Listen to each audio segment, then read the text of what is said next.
Hello, everyone. Welcome to Growth Ideas with Art, and that's me. In today's video, we're going to talk about the three lessons that shift my internal world and also my perspective or how I see the external world that really help me understand the people around me and myself as well. So let's just go right into it. The first lesson, if you're feeling alone because you want to do something and you don't feel like no one is supporting you, you're waiting for others' validation or permission for you to go after the things that you want. This is for you.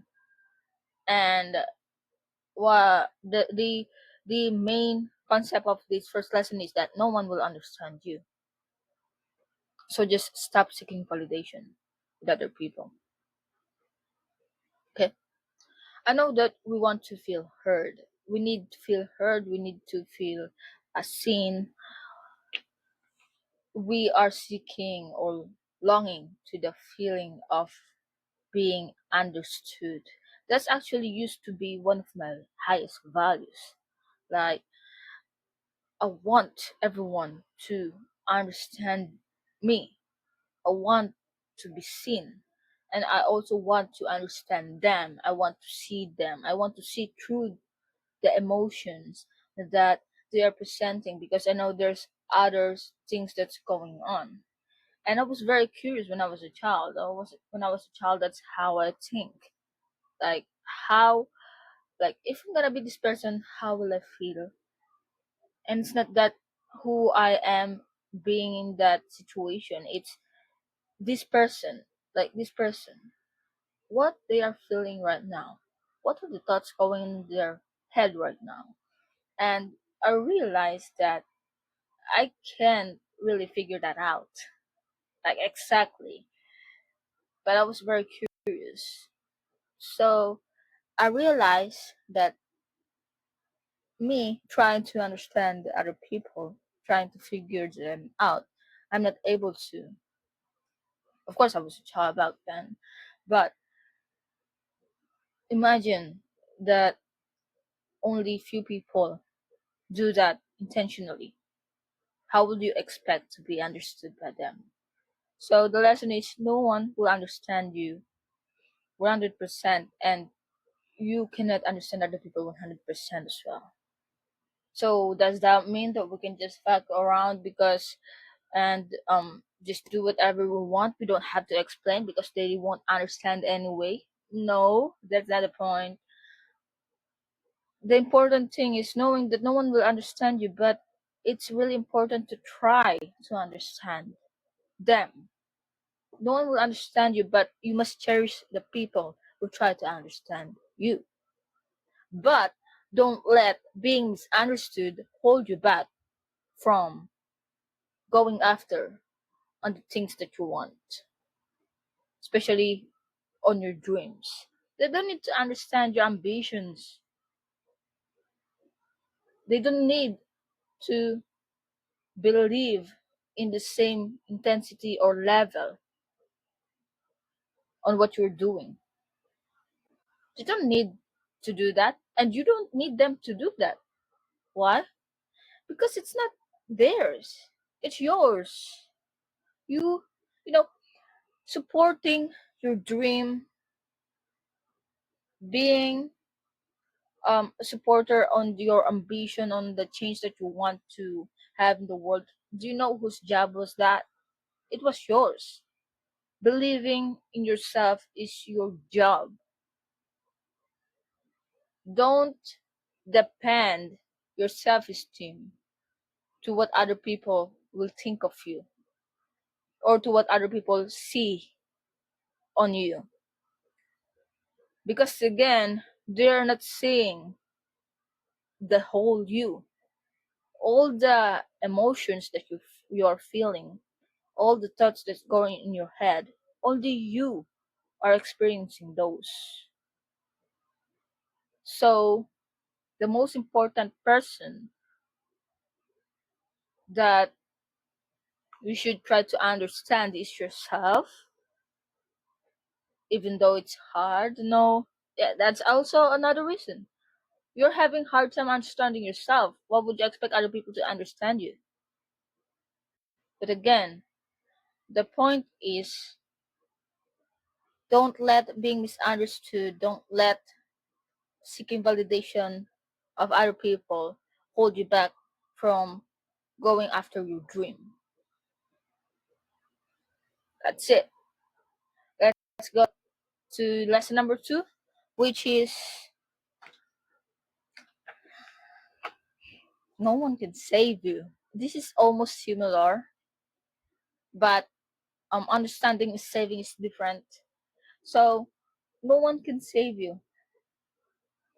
If you are in a bad situation or you're having challenges, circumstances, and you're waiting for other people to come to you, you're waiting for your friends, for your family to ask you if you're okay, if offer you help,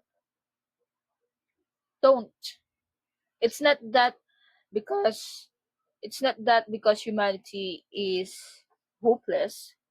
It's just that responsibility of saving or helping you is yours. Also, no one can save you, and no one should save you. I mean, if you are not really that, I mean, if you're just having a hard time, not that really serious. I mean, if you see a child hanging on a balcony that is very high and you can save them, you should save them. I'm just making things clear here, okay? But again, if you're in a rut, if you're stuck, if you're not making any progress, don't expect anyone to come and save you, especially if you're not asking for help. And if there's help, go ahead and grab it, but make sure you're not just gonna grab it and then wait for them to pull you up. You need to pull yourself up.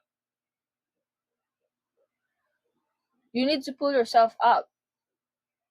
And again, you should not do that to other people as well. And they should not do that to you as well. We should not take responsibility of other people, because if you rob them of their responsibility, their life will become meaningless. You are robbing of their power. One of the indicator of healthy mental health is the autonomy, the feeling that you're in control of your life, the feeling that you're making the choices of your life. That's why even if other people are struggling, they're still striving. They feel alive in the challenge because they voluntarily choose that path. But if you rob other people of the responsibility, if someone come to you and do everything for you, even if the place was clean, how do you think, how will you see yourself? So help people, but set healthy boundaries. Make sure that you're helping those people who are in need of help, because some people, I mean, they're not aware of this, and sometimes it's us. Like, I'm not. Sometimes it's me. You know, they're trying to ask for help. I was trying to ask for help, but all I want is just a company. No, misery loves company. There, there was a part of my life that I was that person, that because I want someone to understand me. Again, it's very similar to the lesson number one, but the thing is, no one will save you, no one will understand you. Those things are both your responsibilities. And you might say that living a life is very hard. Well, it's hard, that's given, but it's not that hard of like what you think. If you put 100% effort in loving yourself and helping yourself, you will see progress. And the thing that you thought is tiring, you will love it. If you thought that working out is tiring, it is tiring, yes, physically. But why do people do it? Because it's a form, not just about scientific the scientific physiology or what's happening in our body, biological or chemical happening in our body, but working out is their form of choosing themselves, loving themselves, showing up for themselves. It builds self-esteem. It builds relationship with themselves, with themselves. Okay? So that's what you need to do. You need to build. Taking responsibility on helping yourself is building relationship with yourself, understanding yourself, trying to understand yourself instead of seeking validation from other people is building healthy relationship with yourself.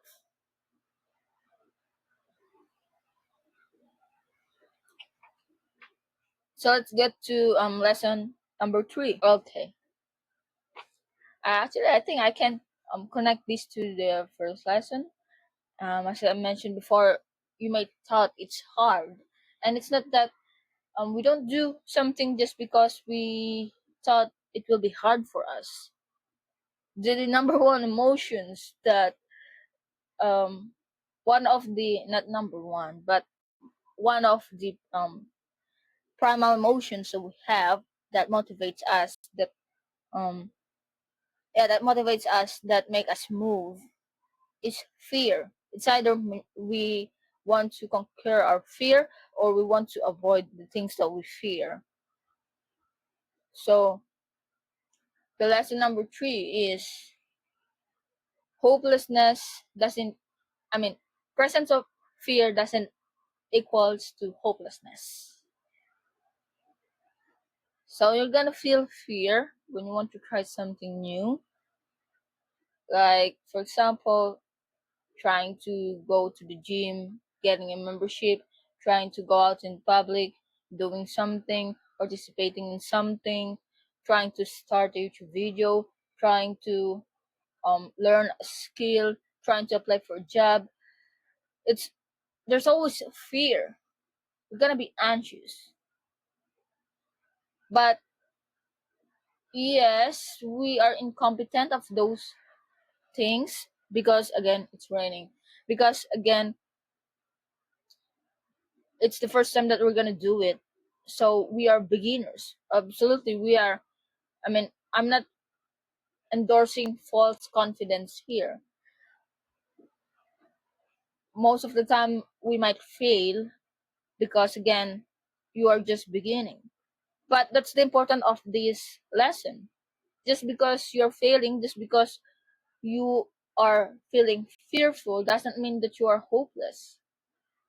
Because feeling the fear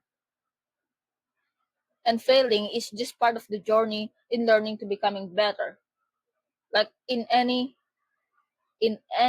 field, in any skills that you want to learn. So just because you're fearful doesn't mean that you are hopeless. It doesn't mean that you should not do it. It doesn't mean that you cannot do it. Fear is just an emotion, and fear comes and go. It's just an indicator. That's why they say sometimes fear is an indicator of either running away or you should run towards it because it's something new. It's outside of your comfort zone, and you grow most likely or most of the time outside of your comfort zone. So just because fear is there doesn't mean that you are hopeless. Created a video on why facing your fear is important and also on the steps that I've done on how to face my fears. I've got all the details on the video. I'm gonna link it on the description below. If you have uh any ideas that we want to talk about, if you want um any topics that you want me to make a YouTube video on that is related to personal development, okay? Just comment it down below. Have a wonderful day. Peace.